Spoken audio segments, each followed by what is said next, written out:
گفتگو کا سلسلہ جاری رہے گا، مگر پہلے تام بعد میں کلام اور کام۔ جب ان تینوں کے ہاتھ اور منہ حرکت میں آ گئے تو میں نے علی محمد کی طرف دیکھتے ہوئے کہا، میں آپ کی بات کا یقین کر لوں گا، آپ بتائیں کیا ہوا تھا؟ 10 فروری کو جب میری ملاقات چودھری حق نواز سے ہوئی تو اس نے یہ کہہ کر مجھے حیران کر دیا کہ وہ کسی میاں نذیر کو جانتا ہی نہیں اور اپنی پوری زندگی میں کبھی 50 فٹ زمین فروخت نہیں کی۔ 50 ایکڑ زرعی اراضی کیسے بیچ ڈالنا؟ میں تو کسی کو اپنی زمین پر کھڑے ہو کر آسمان کا سودا کرنے کا تصور بھی نہ کرنے دوں۔ ہاں تو یہ چودھری نے بالکل ٹھیک کہا تھا۔ میں نے تائیدی انداز میں گردن ہلائی اور علی محمد سے پوچھا، پھر آپ نے کیا کیا؟ میرے پاس واپسی کے سوا کوئی چارہ کار نہیں تھا، سو میں لاہور جانے والی بس پکڑی اور گھر آ گیا۔ اس نے بتایا، میں نے یہ تو سن رکھا تھا کوئی زمیندار اپنی جان تو دے سکتا ہے مگر زمین بیچنے کے بارے میں سوچنے کو وہ بڑا گناہ سمجھتا ہے۔ اور دوسری جانب میاں صاحب ہیں جنہوں نے کبھی مجھ سے غلط بیانی نہیں کی ہے۔ کیا آپ نے اپنے گمشدہ دوست میاں نذیر کے پاس 50 ایکڑ اراضی کی ملکیت کے کاغذات وغیرہ دیکھے تھے؟ میں نے ایک اہم سوال کیا۔ جی بالکل دیکھے تھے، وہ اس بات میں گردن ہلاتے ہوئے بولا۔ جب انہوں نے مجھے باغات کے لیے 50 ایکڑ زرعی زمین کی خریداری کے بارے میں بتایا تو میں ان کے گھر گیا تھا۔ اس روز میاں صاحب اور بھابھی نرگس سے خاصی طویل ملاقات ہوئی تھی میری۔ اسی دوران میاں صاحب نے مجھے زمین کی خریداری کے پکے کاغذات دکھائے تھے۔ میں نے رات کا کھانا ان کے ساتھ کھانے کے بعد ہی واپس آیا تھا۔ یہ تو ہو گیا 10 فروری کا احوال، میں نے علی محمد کی آنکھوں میں دیکھتے ہوئے کہا، اور آج فروری کی 12 ہے۔ میں جاننا چاہوں گا کہ کل یعنی 11 فروری کو آپ کیا کرتے رہے ہیں؟ میاں صاحب کے زیادہ رشتہ دار نہیں ہیں، اس نے بتایا۔ پہلی بیوی مرحومہ صفیہ بیوی سے ان کا صرف ایک ہی بیٹا ہے جس کا نام شفیق ہے۔ شفیق عرصہ دراز سے فرانس کے شہر مارسے میں سیٹل ہے۔ وہ مارسے میں ایک ریسٹورینٹ چلاتا ہے اور ایک فرانسیسی لڑکی سے شادی کر رکھی ہے۔ میاں صاحب کی دوسری بیوی بھابھی نرگس ہے۔ نرگس سے انہوں نے 2 سال پہلے شادی کی تھی۔ ابھی سے ان کی کوئی اولاد نہیں ہے۔ یہ تو ہوگی میاں صاحب کی مختصر سی فیملی۔ وہ سار سنوار کرنے کے قرض سے موقف ہوا اور پھر اپنی بات کو مکمل کرتے ہوئے بولا، دوست احباب اور دیگر میل ملاپ کرنے والے لوگوں کا حلقہ بھی محدود ہے۔ میں نے کل شام تک ہر جاننے والے سے پوچھ تاچھ کی لیکن کہیں سے بھی میاں صاحب کے بارے میں اچھی یا بری خبر نہ ملی۔ چنانچہ میں نرگس بھابھی کو ساتھ لے کر تھانے پہنچا اور میاں صاحب کی گمشدگی کے بارے میں رپورٹ درج کروا دی۔ ہم اسی سلسلے میں آپ کے پاس بھی آئے ہیں، سب انسپکٹر بشارت نے ٹھہرے ہوئے لہجے میں کہا۔ رپورٹ درج ہو جانے کے بعد کارروائی ضروری تھی۔ ہمارے انچارج صاحب نے مجھے آپ کے پاس بھیجا ہے تاکہ آپ کو صورتحال سے آگاہ کر سکوں۔ اس پورے معاملے کے ساتھ قلعہ دیدار سنگھ کے چودھری حق نواز کا نام جڑا ہوا ہے۔ قلعہ دیدار سنگھ آپ کے تھانے کی حدود میں آتا ہے سر، لہٰذا یہ سارا تفتیشی پروگرام آپ کی نگرانی میں ہی ہونا ہے۔ میں نے کانسٹیبل حنیف آپ کے ساتھ رہیں گے، وہ بھی اگر آپ کو کوئی اعتراض نہ ہو تو۔ بصورت دیگر ہم دونوں بھی علی محمد کے ساتھ ہی واپس لاہور چلے جائیں گے۔ تمام معلومات آپ کو فراہم کر دی گئی ہے۔ جب آپ میاں نذیر کا سراغ لگانے میں کامیاب ہو جائیں تو ہمیں بتا دیجیے گا۔ نمبر 1، مجھے آپ دونوں کے یہاں رکنے بلکہ آپ کے ساتھ علی محمد کے قیام پر بھی کوئی اعتراض نہیں ہے، میں نے معتدل انداز میں کہا۔ آپ لوگوں کے لیے یہاں منجے بسترے اور کھانے پینے کا مناسب بندوبست کر دیا جائے گا، آپ جب تک چاہیں یہاں مہمان بن کر رہ سکتے ہیں۔ نمبر 2، میں نے لمحاتی توقف کر کے ایک آسودہ سانس خارج کیا، پھر اضافہ کرتے ہوئے کہا، آپ لوگوں کی فراہم کردہ معلومات ادھوری ہیں، میں ان سے مطمئن نہیں ہوں۔ مجھے آپ سے بہت کچھ پوچھنا ہے اور چند دستاویزی ثبوت بھی چاہیے ہوں گے۔ چودھری حق نواز پر پکا ہاتھ ڈالنے کے لیے یہ سب سے ضروری ہے۔ آپ ہم سے جو بھی سوال کریں گے ہم اس کا 16 آنے درست جواب دیں گے، سب انسپکٹر نے گہری سنجیدگی سے کہا۔ لیکن دستاویزی ثبوت والی بات میری سمجھ میں نہیں آئی ملک صاحب۔ میں سمجھتا ہوں، میں نے رسان بھرے انداز میں کہا۔ علی محمد نے بتایا ہے کہ اس نے میاں نذیر کے پاس 50 ایکڑ زرعی زمین کی ملکیت کے کاغذات دیکھے ہیں، جو اس امر کا ثبوت ہے کہ چودھری حق نواز نے اپنی 50 ایکڑ زرعی اراضی میاں نذیر کے ہاتھ فروخت کی ہے۔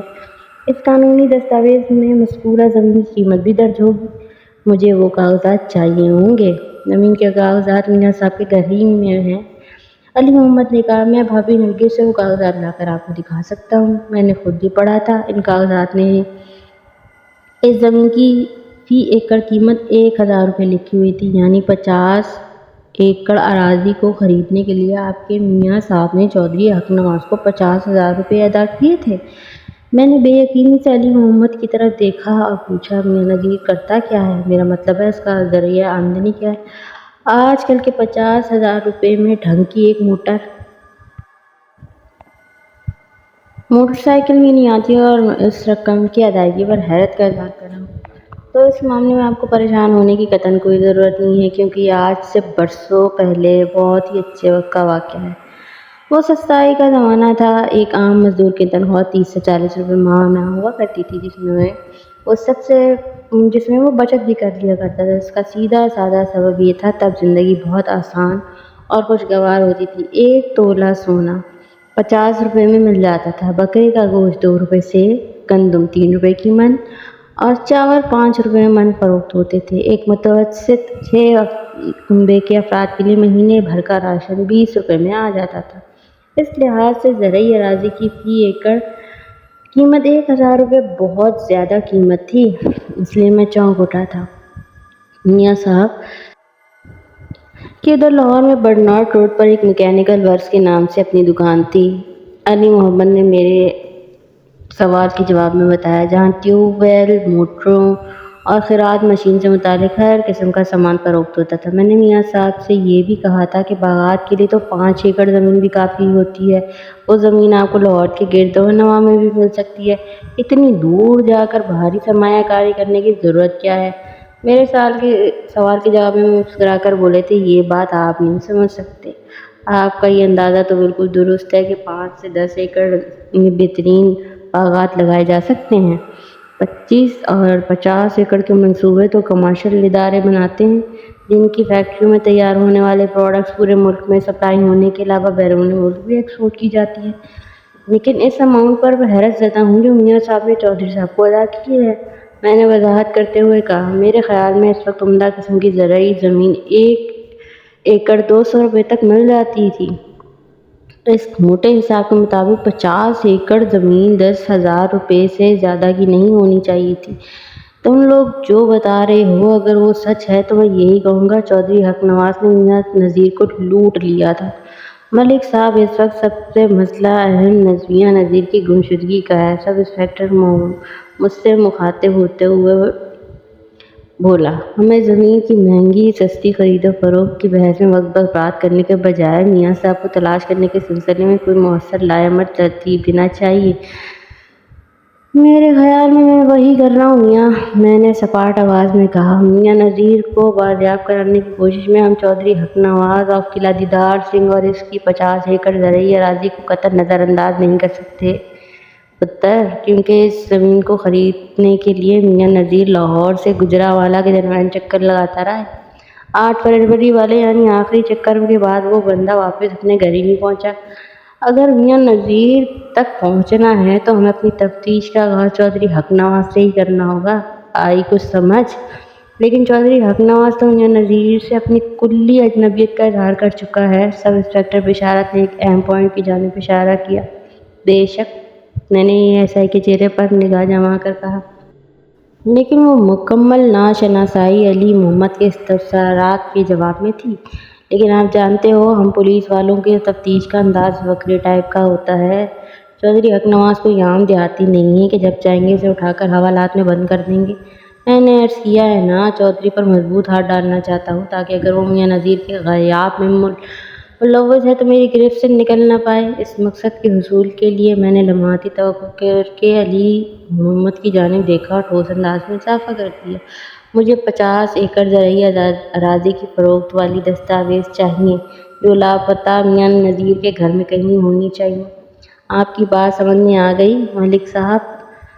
سب انسپکٹر میرے دلائل سے قائل ہوتے ہوئے بولا، میرے خیال میں ہم تینوں کو فی الحال لاہور واپس ہی چلے جانا چاہیے۔ آپ کے پاس گمشدگی کے اس کیس کی کچی رپورٹ تو درج ہو چکی ہے۔ آپ میاں نذیر کی تلاش کا کام شروع کر دیں۔ میں 3-4 روز بعد دوبارہ یہاں آ کر تازہ ترین معلومات حاصل کر لوں گا اور دے بھی دوں گا۔ پھر علی محمد کی جانب دیکھتے ہوئے بولا، آپ وہ قانونی دستاویز کب تک ملک صاحب کے حوالے کر سکتے ہیں؟ دیکھیں جی، وہ کاغذات میرے پاس تو ہے نہیں، میں کل ہی تھانے دار صاحب تک پہنچا دوں۔ علی محمد کی معقولیت کا مظاہرہ کرتے ہوئے بولا، میں آج جا کر بھابی نرگس سے بات کرتا ہوں، وہ جب مذکورہ کاغذات میرے سپرد کر دیں گی تو میں انہیں حفاظت سے یہاں لے کر آ جاؤں گا۔ اگر نرگس اپنے خاوند کی بازیابی میں دلچسپی رکھتی ہے تو پہلی فرصت میں یہ کام کرنا ہوگا۔ سب انسپکٹر نے جذبات سے عاری لہجے میں کہا، ورنہ پولیس سے عدم تعاون کی بنا پر ہم FIR خارج کر کے میاں نذیر کی تلاش سے ہاتھ اٹھا لیں گے۔ آپ کی کیا مصروفیات ہیں علی محمد؟ میں نے گمشدہ میاں نذیر کے دوست سے استفسار کیا۔ جناب، لاہور کے اردو بازار میں ہمارا کتابوں اور کاغذ کا کاروبار ہے، اس نے بتایا۔ ہم لوگ دادا جان کے زمانے سے یہ کام کریں، تیسری پیڑھی ہے ہماری یہ۔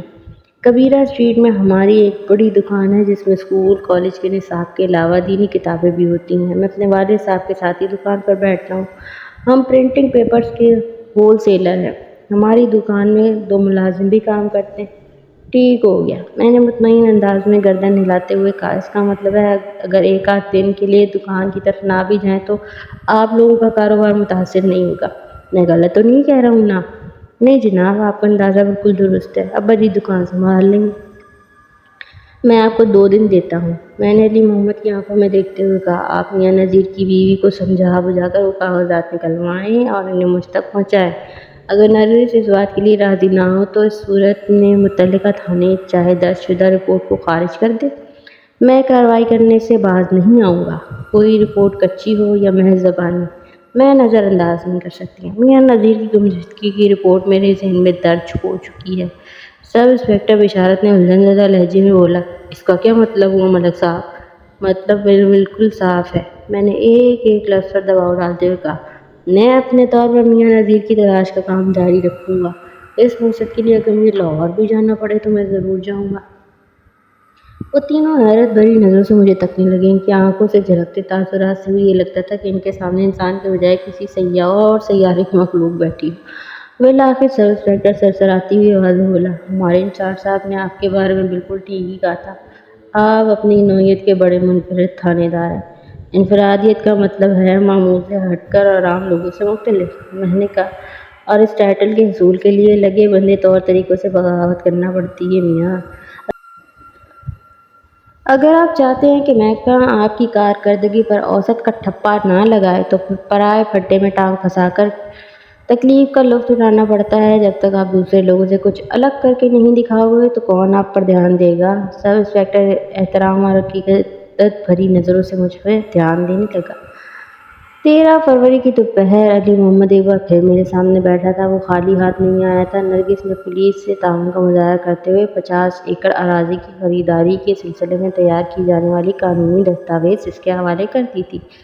وہ ان کاغذات کو میری جانب بڑھاتے ہوئے فخریہ لہجے میں بولا، میں نے کام کر دیا تھانے دار صاحب۔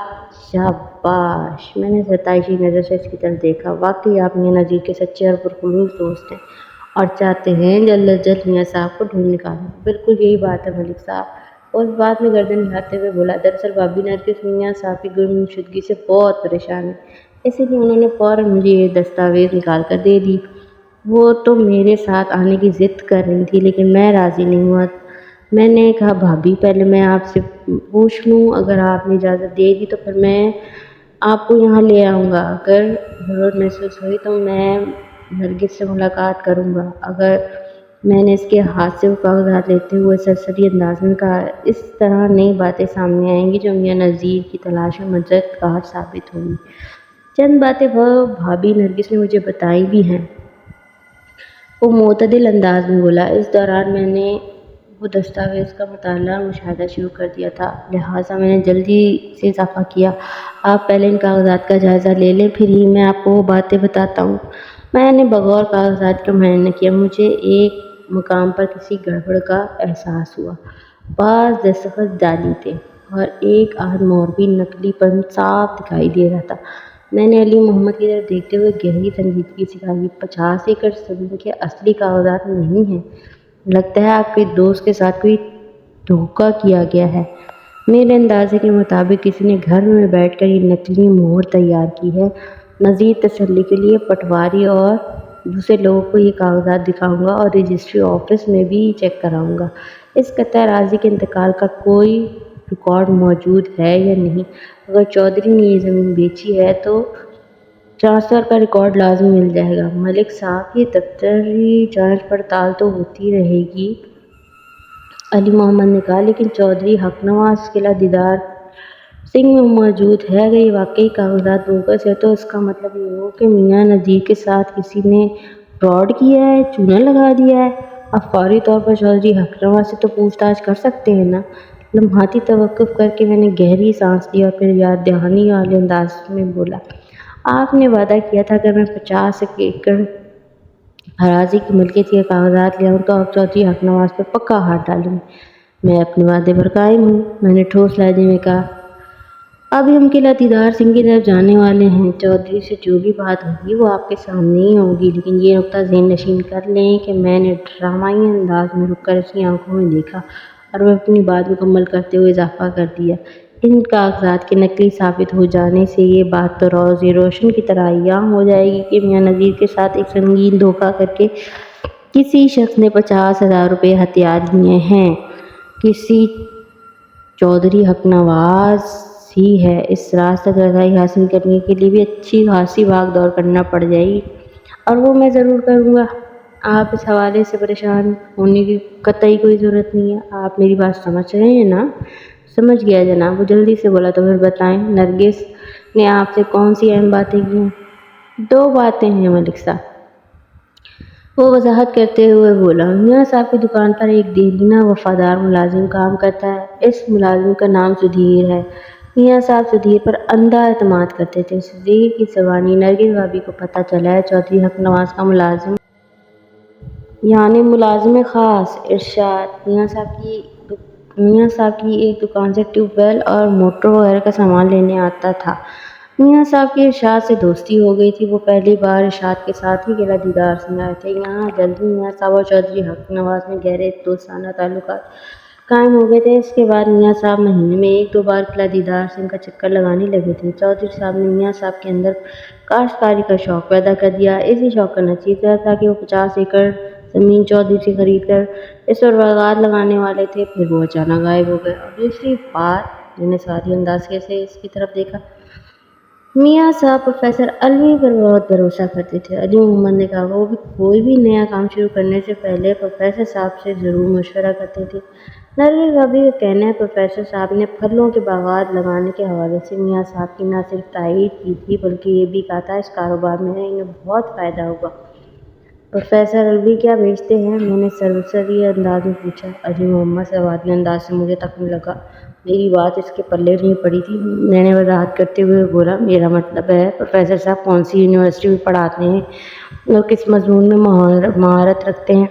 وہ کالج اور یونیورسٹی میں پڑھانے والے پروفیسر ہیں ملک صاحب، وہ جلدی پڑھانے والے پروفیسر نہیں ہیں ملک صاحب، وہ جلدی سے بولا، وہ ایک عامل کامل ہیں، بابا ہیں، ادھر بھاٹی گیٹ میں ان کا آستانہ ہے۔ سمجھ گیا، میں گہری سانس خارج کرتے ہوئے بولا، وہ فراڈستان یونیورسٹی سے فارغ التحصیل ایک گڑبڑ گھوٹالہ پروفیسر ہیں جو سادہ لوگ افراد کو الو بنا کر اپنا الو سیدھا کرتے ہیں۔ میرے اس ترس تبصرے پر علی محمد نے کوئی خیال آرائی نہیں کی۔ آپ کے بتائے ہوئے یہ دونوں کردار لاہور میں رہتے ہیں؟ میں نے معتدل انداز میں کہا، 2 روز بعد مجھے اپنے ایک ذاتی کام سے لاہور کا چکر لگانا ہے، تب آپ کے علاوہ میاں نذیر کی بیوی نرگس، اس کے ملازم سدھیر اور اس کے پیر و مرشد پروفیسر علوی سے بھی ملاقات ہو جائے گی۔ اس دوران میں زمین کے کاغذات کی بھی حقیقت کا پتہ چلا لوں گا اور چودھری حق نواز۔ اس نے بات نامکمل چھوڑ کر الجھن زدہ نظروں سے مجھے دیکھا۔ 1 گھنٹے کے بعد ہم چودھری کی حویلی میں ہوں گے؟ میں نے اسے تسلی آمیز انداز میں پوچھا۔ علی محمد کے چہرے پر اطمینان چھلکنے لگا۔ آئندہ 10 منٹ میں نے ایک تانگا منگوایا اور علی محمد کو ساتھ تانگے میں بیٹھ کر قلعہ دیدار سنگھ کی جانب روانہ ہو گیا۔ کانسٹیبل غفور احمد بھی ہمارے ساتھ تھا۔ میرا تھانہ G T road general trunk road پر لاری اڈے کے ساتھ واقع تھا۔ یہ علاقہ شیخ پورہ روڈ بھی کہلاتا تھا۔ راولپنڈی سے لائل پور یعنی کہ فیصل آباد جانے والی بسیں بھی اسی موٹر جی ٹی روڈ پر چھوڑ کر آگے بڑھ جاتی تھیں۔ شیخ پورہ لائل پور سے آ جاتا تھا، اس لیے یہ موڑ شیخ پورہ موڑ کے نام سے مشہور تھا۔ قلعہ شیخو پورہ کی ایک اپنی تاریخ ہے، جرم و سزا کی سنسنی خیز کہانیوں سے بھری پڑی ہے۔ اس زمانے کے سروے کے مطابق صوبہ پنجاب میں جرائم کی سب سے زیادہ مشہور کے ہیں اوکاڑا اور قلعہ شیخو پورہ۔ راستے بھر علی محمد سے میری بات چیت کا عمل بھی جاری رہا، جس سے مجھے معلوم ہوا کہ وہ لاہور کے ایک پرانے علاقے کرشن نگر میں رہتا تھا۔ گمشدہ میاں نذیر کی رہائش شادمان کالونی میں تھا۔ ان دونوں کی دوستی کو 15 سال پرانی تھی۔ اس نوعیت کی ہلکی پھلکی گفتگو کے دوران ہمارا تانگہ شاہین آباد راہ والی گکھڑ منڈی وغیرہ سے گزر کر قلعہ دیدار سنگھ تک پہنچ گیا۔ چودھری حق نواز سے ہمارا نے پراتفاق استقبال کیا اور ہمیں پرانی طرز کی سجی سجائی عالیشان بیٹھک میں بٹھایا۔ چودھری کی عمر 50 کے قریب تھی۔ یہ ہماری پہلی ملاقات تھی، تاہم مجھے اس کے بارے میں بنیادی معلومات حاصل تھیں، جن میں سب سے پہلی اہم بات یہ تھی کہ چودھری حق نواز کے انتقال کے بعد دونوں بھائیوں میں زمین و جائیداد کا بنٹوارا ہو گیا تھا۔ اگرچہ چودھری حق نواز اس طرح کے حق میں نہیں تھا، لیکن چھوٹے بھائی چودھری علی نواز نے ایسا رولا ڈالا کہ بڑے بھائی یعنی حق نواز کو مجبور ہونا پڑا۔ بنٹوارے کے بعد علی نواز نے اپنی رہائش کے لیے نئی حویلی تعمیر کروا ڈالی اور آبائی پرانی حویلی حق نواز کے حصے میں آئی، جس میں بیٹھک میں اس وقت ہم بیٹھے ہوئے تھے۔ رسمی اطلاع کے بعد چودھری حق نواز نے مجھ سے مخاطب ہوتے ہوئے کہا، ملک صاحب، یہ جو لاہوری بندہ آپ کے ساتھ آیا ہے نا، میں سب سے پہلے اس کا شکریہ ادا کرنا چاہتا ہوں، باقی باتیں بعد میں۔ چودھری کی بات سن کر علی محمد چونک کر پہلے چودھری اور پھر مجھے دیکھا۔ اس کے چہرے کی آنکھوں میں الجھن کے سوا کچھ بھی نہیں تھا۔ میں نے علی محمد کی بے یقینی اور الجھن کو نظر انداز کرتے ہوئے چودھری سے کہا، آپ اپنی خواہش پوری کر سکتے ہیں چودھری صاحب، لیکن آپ کو آپ کی اس شکریہ کی وجہ بھی بتانا پڑے گی، کیونکہ علی محمد کو توقع نہیں تھی کہ آپ اس قسم کی کوئی بات کریں گے۔ ان کے تاثرات نے مجھے گہری سوچ میں ڈال دیا۔ ضرور، کیوں نہیں، چودھری نے معتدل انداز میں کہا، پھر علی محمد کی طرف دیکھتے ہوئے تشکرانہ لہجے میں بولا، بھائی، میں تہہ دل سے آپ کا شکر گزار ہوں کہ آپ نے ملک صاحب کے تھانے میں میرے خلاف کوئی رپٹ درج کرائی ہے، جس کی تفتیش کے لیے انہیں آپ کے ساتھ یہاں آنا پڑا۔ اسی بہانے ملک صاحب سے میری ملاقات ہو گئی۔ اس سے پہلے میں نے ان کا صرف نام ہی سنا تھا۔ آپ کی شکایت کی برکت سے آج ان کا دیدار بھی ہو گیا۔ پھر وہ روئے سخن میری جانب موڑتے ہوئے مستفسر ہوا، ملک صاحب، اتنی وضاحت کافی ہے نا؟ وضاحت تو کافی سے کہیں زیادہ ہے چودھری صاحب، میں نے اس بات میں سر ہلاتے ہوئے کہا۔ مجھے بھی آپ سے مل کر بے حد خوشی محسوس ہو رہی ہے، لیکن ایک بات کی وضاحت کرنا ضروری سمجھتا ہوں۔ لمحاتی توقف کر کے میں نے گہری سانس خارج کی، پھر علی محمد کی سمت اشارہ کرتے ہوئے ان الفاظ میں اضافہ کر دیا، علی محمد کے دوست میاں نذیر کی گمشدگی کی رپورٹ لاہور کے ایک متعلقہ تھانے میں درج کرائی گئی ہے۔ ایک روز پہلے علی محمد آپ سے مل کر گیا تھا اور آپ نے کسی میاں نذیر کو پہچاننے سے صاف انکار کر دیا تھا۔ اس کے اگلے ہی روز لاہور کے تھانے میں رپورٹ درج ہوئی۔ کل اس تھانے کے 2 پولیس والے علی محمد کو ساتھ لے کر میرے پاس آئے تاکہ میاں نذیر کی تلاش میں ان کی مدد کروں۔ میں نے ان لوگوں کی پوری کہانی توجہ سے سنائی اور کہا کہ 50 ایکڑ اراضی کی خریدنے کے علاوہ جو قانونی دستاویز تیار کی گئی ہے وہ مجھے لا کر دکھاؤ، اس کے بعد ہی میں کارروائی کروں گا۔ آج علی محمد وہ کاغذات لے کر آیا ہے، اس لیے ہم آپ کے پاس حاضر ہوئے ہیں۔ چودھری صاحب، میرے آخری جملے نے چودھری کو چونکا دیا۔ یہ تو آپ نے بہت نیک کام کیا ہے ملک صاحب، وہ ستائشی نظر سے مجھے تکتے ہوئے بولا۔ ان کاغذات کی موجودگی میں مجھے اپنی صفائی پیش کرنے میں بڑی آسانی ہو جائے گی۔ پہلے تو میں آپ کے لیے قانون بچھانے کا بندوبست کراتا ہوں، باتیں تو ہوتی ہی رہیں گی، اس تکلف کی کوئی ضرورت نہیں چودھری صاحب، میں جلدی سے کہا۔ میں نے ڈبل ناشتہ کیا ہے اور وہ میں بھی فل ہوں۔ میری ویکھا ویکھی محمد نے کہا، ملک صاحب، کیا ہوا جو آج سے پہلے ہماری ملاقات نہیں ہوئی؟ میں آپ کو مکمل جانکاری رکھی ہوئی ہے، وہ معنی خیز انداز میں بولا۔ آپ صبح جلدی اٹھنے کے عادی ہیں، فجر کی نماز کے بعد آپ فوراً ناشتہ کر لیتے ہیں اور پھر تیار ہو کر تھانے میں جا بیٹھتے ہیں۔ آپ نے ڈبل نہ کیا ہو یا ٹرپل ناشتہ بھی کیا ہو تو اب تک اس کی باقیات بھی پیٹ میں موجود نہیں ہوگی۔ یہ عین کھانے کا وقت ہے۔ تکلف میں نہیں بلکہ آپ کر رہے ہیں، اور آپ، علی محمد کی جانب دیکھتے ہوئے معتدل لہجے میں بولا، آپ لاہور سے آئے ہیں، جس بس سے آپ نے گجرانوالہ پہنچایا ہے، اس بیچاری کا اپنا فیول ٹینک فل نہیں رہا ہوگا تو آپ کا کیسے فل ہوگا؟